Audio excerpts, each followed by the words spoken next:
أعوذ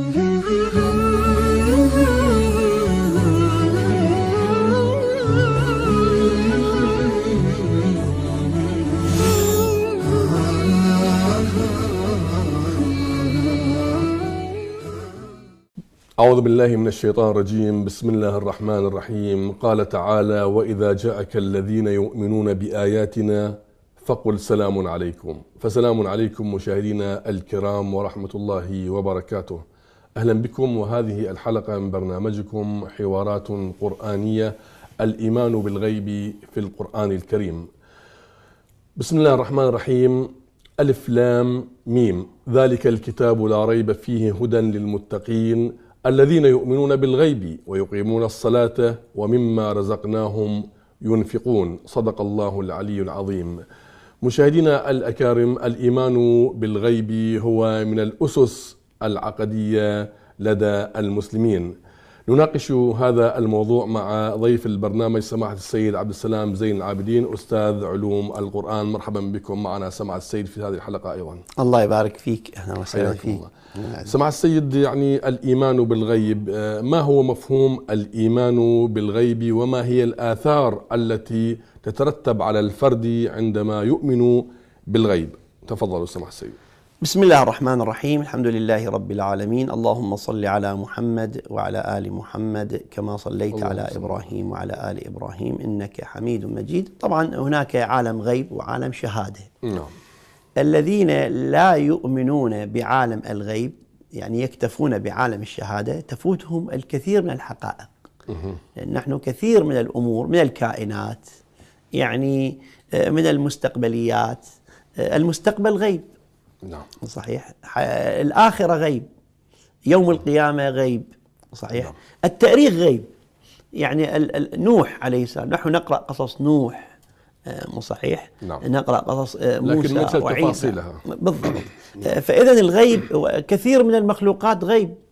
نحن الآن الجن غيب، الجن نعم. كائن مخلوق موجود، لكن الملائكة غيب، ملائكة غيب. فإذا مصاديق الغيب مصاديق لا تعد ولا تحصى. بل الآن هذا الهواء الذي يعني نتنفسه غيب. زين. كثير من الأشياء مو تحت نظرنا ولا نعم. تحت تجربة. فإذا الغيب هو يمكن كثير في حياتنا. الذي لا يؤمن بالغيب هو مرتبط بالغيب، يعني بالضبط، كثير يجب عليه أن يكفر. نعم. يعني يكفر بيوم القيامة، لأنه اليوم القيامة غيب. ويكفر بالملائكة، لأن الملائكة ما قاعد يشوفها. نعم. يكفر يمكن حتى بالكهرباء. نعم. الكهرباء هم نوع من، يعني هذا واحد يقول ليس لها لون ولا من كنا صغار يعلمونا لطيف، يقول فكأنه أستاذ معلم بالابتدائية. نعم. ملحد هو، فيقول للطلاب الله غير موجود لأننا لا نراه، رددوا معي. هم يصرخون الله غير موجود لأننا لا نراه. ردد مرة ثانية. اكو واحد طالب ذكي شوية قال انتم هم رددوا معي استاذ، عقل الاستاذ غير موجود لأننا لا نراه. نعم. قال ليش؟ قال له عقلك وين؟ أين هو؟ ما قاعد يشوف عقلك. تقول أنا عاقل، وين قاعد يشوف عقل؟ إذا هكذا يعني نؤمن فقط بعالم المادة، عالم الشهادة، القرآن يقول عالم الغيب شنو؟ والشهادة. هناك عالم شهادة، هذا ما يصير واقعي الذي لا يؤمن بالغيب، لأن كثير من الأشياء في حياتنا هي شنو؟ هي غيب. الله عز وجل، الله غيب. نعم. يؤمن بالغيب. الله عز وجل غيب. نعم. صحيح. الملائكة غيب. الإيمان بالغيب هنا يعني ما المراد من ورائه؟ طبعا لأنه أنت ليس فقط الذي تراه وتلمسه وتشمه، هذا موجود بالضبط والحقيقة. نعم. وإنما هناك حقائق كبرى. نعم. غيبية بعيدة عن متناول عقل الإنسان. بالضبط. هاي الحواس الخمس. نعم. متناول عن، تكون عاجزة هذه الحواس. طبعا تكون نعم. عاجزة من أن. نعم. لكن آثار الغيب. نعم. يعني أبسط شيء هاي الأعرابية التي قال لها أنت رأيت الله؟ قال طبعا رأيت الله عز وجل. نعم. كيف رأيت الله؟ قالت البعرة تدل على البعير. نعم. وآثار الأقدام تدل على المسير. أفسماء ذات أبراج وأرض ذات فجاج لا يدلان على الحكيم الخبير. الله أكبر. يعني هذا البرهان الإني، أكو برهان إني وأكو برهان يعني لمي. هذا برهان فطري. من المعلول تعرف العلة، مرة من العلة تعرف شنو المعلول. مرات من المعلول آثار الأقدام. حينما أرى آثار أقدام معناته هناك سائر جاء. حينما ترى بعرة يعني اكو بعير. هذه نظرية العلية يعني بالضبط. يعني من المعلول ترى العلة، ومن العلة ترى المعلول. هم حينما تكون علة طبعا، يعني حينما ترى نارا تقول هناك يعني إحراق لأن المعلول زين.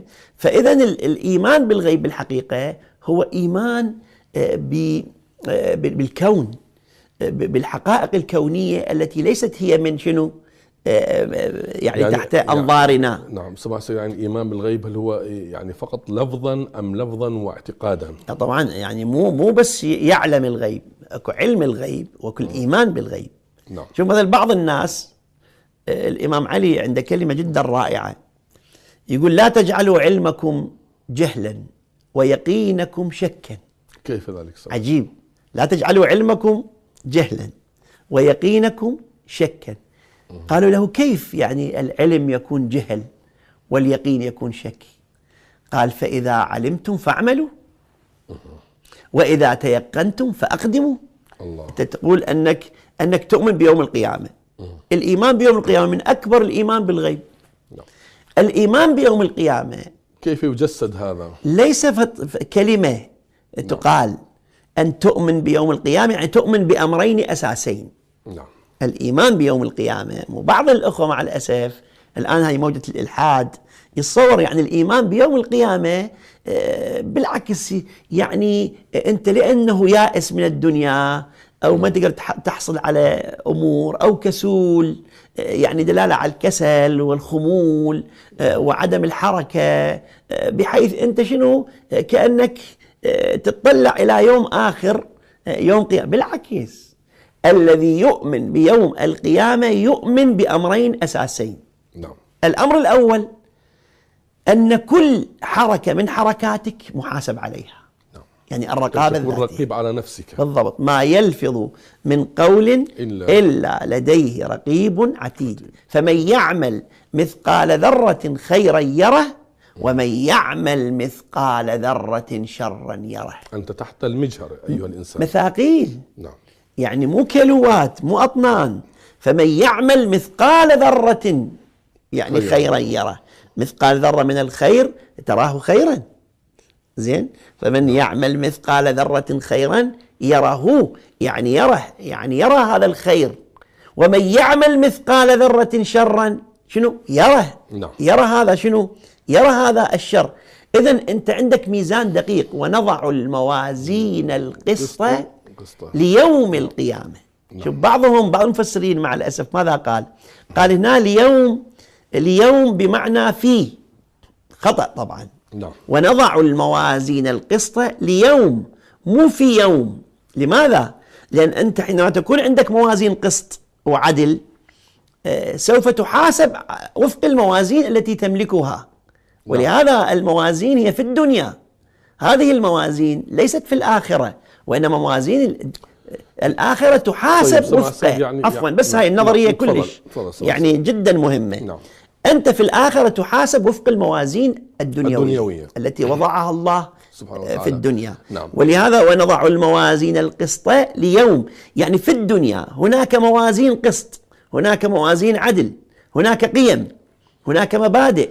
نعم. أنت تحاسب زين بهذه الدقة في يوم.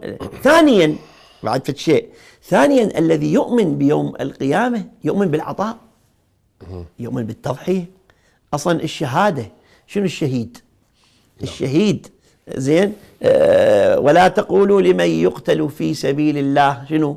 أموات بل أحياء عند ربهم يرزقون. بل أحياء ولكن لا تشعرون. ولا تحسبن الذين قتلوا في سبيل الله أمواتا بل أحياء عند ربهم يرزقون فرحين بما آتاهم الله من فضله ويستبشرون بالذين لم يلحقوا بهم من خلفهم ألا خوف عليهم ولا هم يحزنون. يستبشرون. إذن الذي يؤمن بالقيامة يؤمن بشنو؟ يؤمن بالحساب، نعم. يؤمن بالجزاء، يؤمن بكل لفظ يلفظه يحاسب عليه، بكل حركة يتحرك ويحاسب. شوف القرآن مثلا في قضية المطففين، نعم. ويل للمطففين الذين إذا اكتالوا على الناس يستوفون، يعني يأخذون حقهم كامل. نعم. وإذا كالوهم أو وزنوهم شنو؟ يخسرون. ماذا يقول القرآن بعد ذلك؟ ألا يظن أولئك أنهم مبعوثون ليوم عظيم يوم يقوم الناس لرب العالمين. صحيح الآن أنت طففت، أنت سرقت من المكيال، لديك الحرية بالحركة الآن. لكن هل تظن أن هذه الحركة صح؟ المشتري لم يرك المشتري، ولكن الله يراك. فإذا الإيمان بالغيب ولا سيما يوم القيامة يعطيك الرقابة الذاتية ويعطيك التضحية والإنفاق والعطاء. نعم. طيب سماحة السيد، يعني لو عدنا إلى مفهوم الغيب لغة واصطلاحا، نعم، كيف يفسر، كيف يشرح، كيف يفكك يعني هذا المفهوم؟ يعني هو كل ما غاب عن الحس. نعم. يعني في مقابل عالم الشهادة هناك عالم غيب وهناك عالم شهادة. عالم شهادة تستطيع أن يعني أن تلمسه، أن تراه، زين، يعني رؤية مجرد رؤية بالعين وتسمعه، أن تسمعه، يعني الحواس الخمسة بالضبط. هذا عالم الشهادة. لكن هناك عالم غيب هو فوق عالم الشهادة، لا تستطيع أن تراه بالحواس التي بين يديك. نعم. كيف يؤثر على سلوك الإنسان سماحة السيد؟ هو يؤثر هكذا. قلنا أن الإيمان بالغيب، نعم، زين، الإيمان بالله مثل الذي يؤمن بالله، نعم، طبعا يؤمن شنو؟ بأن الله يراقبه، بأن الله معه، هو معكم أينما، وهو معكم أينما شنو؟ أينما كنتم. الآن الإنسان، شوف مثل المثل لطيف جدا. الآن الإنسان إذا شاف طفل صغير مثلا عمره 6 سنوات يراه، لا يستطيع أن يفعل شيئا مكروها أو شيئا خاطئا، لأن شنو؟ لأن طفل عمره 6 سنوات أو يراني. نعم، صحيح. بينما إذا يؤمن أن الله يراه، كيف يكون حذره حينما ترى بأن الله عز وجل يراك، بأن الله عز وجل يعني يسجل كل ما تقوله، كل ما تلفظه، كل حركة وكل سكنة. فمن يعمل مثقال ذرة، أنها تكون شنو؟ تكون منضبطا في حركتك. يعني كأن شرطي يعني يراقبك 24 ساعة على مدار الساعة. نعم. تتذكر كان عندنا يعني من كنا طلبة بالابتدائية، كان المعلم هكذا يقول حتى يعمق الغيب عندنا.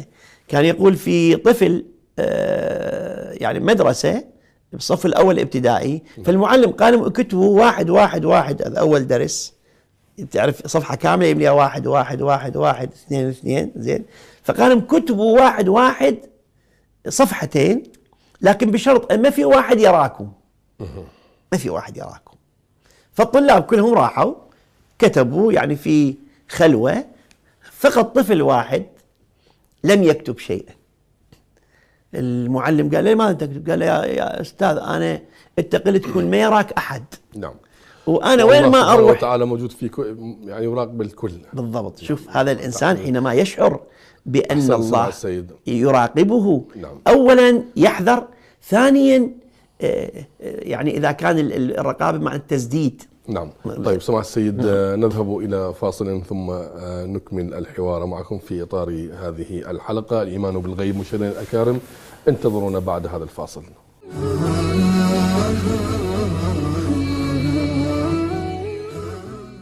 من جديد حياكم الله سادتي الأكارم.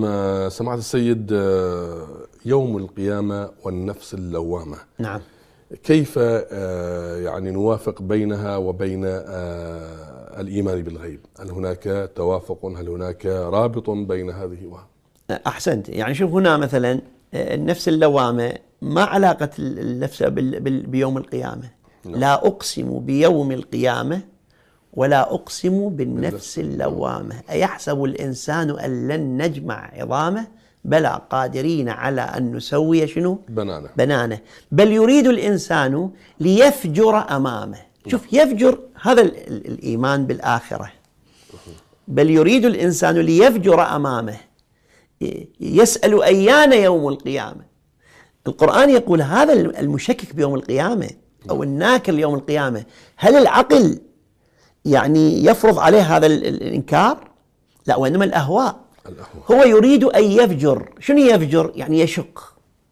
هو يريد أن لا يلتزم بضوابط، أن يلعب، أن يظلم الناس، أن يسرق، أن يطفف.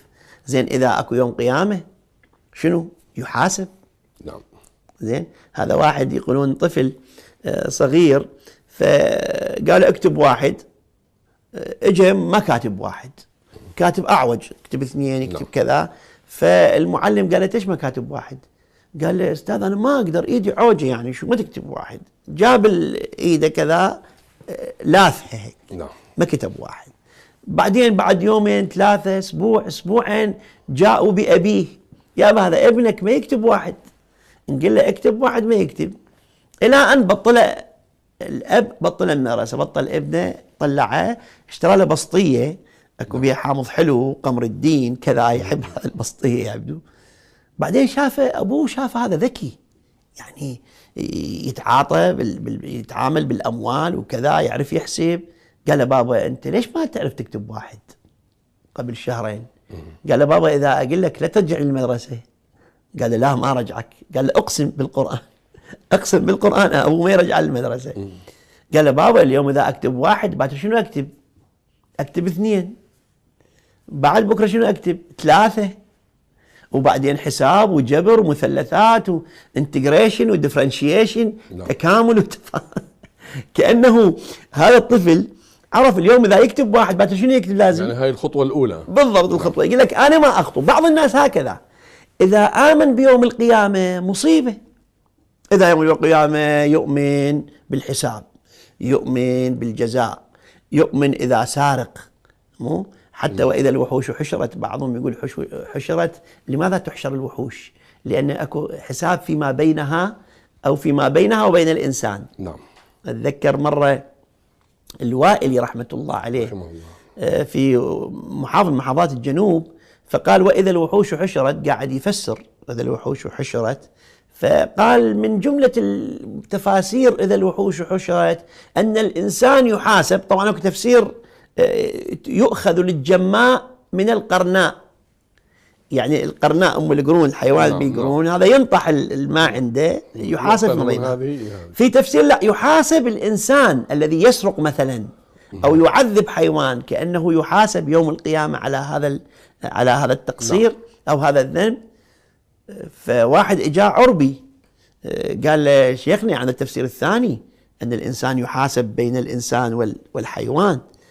قال له اي طبعا هذا قوي يعني التفسير. قال له زين انا مشكله عندي بيوم القيامه. قال له ليش؟ قال له انا سارق 100 مطي. الله اكبر. يعني 100 حمار سارق، هاي بيوم القيامه يطلع عن ذني يجي وراه لا ان عصايه. يعني هذه واحده من التفاسير. بالضبط. يعني الايمان، شوف حينما يكون الانسان مؤمن بيوم القيامه تكبر لديه النفس، يؤثر يعني الايمان، تكبر نفس اللوامه. نعم. شو النفس اللوامه؟ هي النفس التي تلوم صاحبها، التي تراقب صاحبها حينما شنو؟ حينما يخطأ. نعم. تلومه حينما يظلم. وهذا ايضا تأثير على المجتمع عموما. طبعا احسنت. يعني كل ما تكبر النفس اللوامه يقل الذنب، الانسان يضبط نفسه، يصل الى التقوى. وإن ضبط الفرد ضبط المجتمع. بالضبط. فاذا لا اقسم بيوم القيامه، والقيامه غيب. نعم. ولا اقسم بالنفس اللوامه، كأن هناك محكمه داخل النفس كبرى. احسنت. محكمه خارجيه كبرى ومحكمه داخليه صغرى. نعم. النفس اللوام هي الضمير. كلما كان الايمان بيوم القيامه اكبر، كلما كان الضمير اكبر. الضمير يكون حساس. نعم. لان هناك حساب وهناك عقاب وهناك لوم. مو صحيح؟ نعم. في الشبهات عتاب. نعم. في حلالها حساب، وفي الشبهات عتاب، وفي المحرمات عقاب. نعم. فإذا أنت تؤمن بمسؤولية كبرى، جزاء كل عمل عملته في حياتك. يعني هنا الباري عز وجل أراد يعني تهذيب الإنسان يعني في المجتمع في الحياة الدنيا، وأيضا جزاء في الآخرة من خلال هذا وفق الجزاء الأخروي. نعم. أراد أن يضبط الحركة. نعم. أولا، وثانيا أراد أن يشعر بالتضحية، يعني يقدم على التضحية والفداء. لماذا؟ كمثل حبة أنبتت 7 سنابل في كل سنبلة شنو 100 حبة والله يضاعف لمن يشاء والله واسع عليم. فهنا كأنك حينما تزرع يعني الدنيا مزرعة شنو الآخرة. هي هاي الفكرة. ترى الإيمان بالغيب يعطيك هاي الفكرة، الدنيا مزرعة شنو الآخرة. ما تزرعه في الدنيا تحصده وين؟ تحصده في الآخرة. زي الإنسان يزرع بصل يحصد بصل، يزرع ريحان يحصد شنو؟ يحصد ريحان. صح سيدي. يعني هنا الآية المباركة تقول ذلك الكتاب لا ريب فيه هدى للمتقين الذين يؤمنون بالغيب ويقيمون الصلاة ومما رزقناهم ينفقون. يعني هناك يؤمن بالغيب لكن لا يقوم بهذه الأعمال. بالضبط. شوف إذن يعني كيف سيكون التعامل معهم؟ هذا خلل، هذا الخلل. شوف دائما القرآن ربط الإنفاق يعني بالإنفاق، الإيمان بالإنفاق. نعم. مثلا الذين يؤمنون بالغيب ويقيمون الصلاة. إقامة الصلاة شوف هو العبادة تجسيد لهذه الآية. هناك ثنائية. أنا في برنامج ثنائيات قرآنية سجلت حلقة كاملة ثنائية إقامة الصلاة وإيتاء الزكاة. يقيمون الصلاة ويؤتون الزكاة.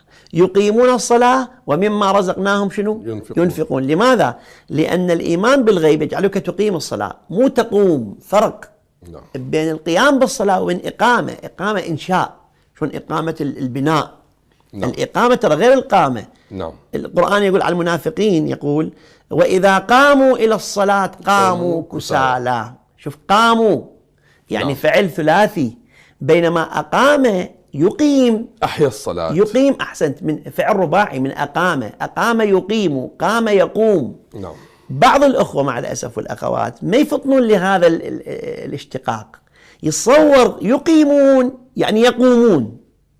لا، يقيم يعني ينشئ. هسه ينشئ الصلاة بمن؟ بشخصيته، ينشئ الصلاة بمجتمعه. يعني ولهذا دائما أنت شوف ثنائية بعد إقامة الصلاة إيتاء الزكاة. يقيمون الصلاة ويؤتون الزكاة. يقيمون الصلاة شنو؟ لأنه الامتداد بالغيب، يعني الاتصال العمودي بالغيب يؤدي الاتصال الأفقي وين؟ بالمجتمع. بالعكس حينما يختل انظر الذين هم عن صلاتهم شنو؟ ساهون. شنو الأمراض؟ الذين هم يراءون ويمنعون الماعون. شوف انقطع. حينما ينقطع الاتصال بالغيب ينقطع الاتصال بمن؟ بعالم الشهادة. ليس انقطاع وإنما ضعف. يعني طبعا ضعف وقد انقطاع، يعني الانقطاع يؤدي إلى الكفر. يعني طبعا قد يؤدي إلى ضعف الإيمان. يعني هؤلاء يؤمنون بالغيب لكنهم يمنعون الماعون. كيف؟ بالضبط، لأنه الإيمان بالغيب ما فعلوه. الإيمان صار علم، ما صار إيمان. أصلا ما صار إيمان. لو كان إيمان كان يتفعل على شكل صلاة وعلى شكل عطاء. لكنهم يبقون يعني مؤمنين. طبعا يقول مؤمنين الإيمان. يعني في دائرة الإيمان. قلنا الإيمان درجات. نعم. الإيمان يا أيها الذين آمنوا. نعم. ولهذا إذا صار مثلا ما سلككم في سقر؟ قالوا لم نك من المصلين ولم نك نطعم المسكين. شوف عدم الصلاة، عدم الارتباط بالغيب شنو منع الارتباط بالمجتمع. ولم نك نطعم المسكين. شوف ولا نحض على طعام المسكين. انظر القرآن في سورة أرأيت الذي يكذب بالدين، سورة الماعون. شوف أرأيت الذي يكذب بالدين، تتصور يعني راح يعطيك مواصفات الذي يكذب بالدين. شنو مثلا تتوقع؟ مثل ما يصلي، ما يصوم، ما يروح مكة للحج، مو هكذا نتوقع. بينما القرآن ماذا قال؟ أرأيت الذي يكذب بالدين فذلك الذي يدع اليتيم. يعني هنا سماحة السيد، يعني لا أريد أن نعم. يعني نأخذ كثيرا من الوقت في هذا الإطار. نعم. يعني هناك من العارفين أو المتصوفة يذهبون إلى هذا المنحى.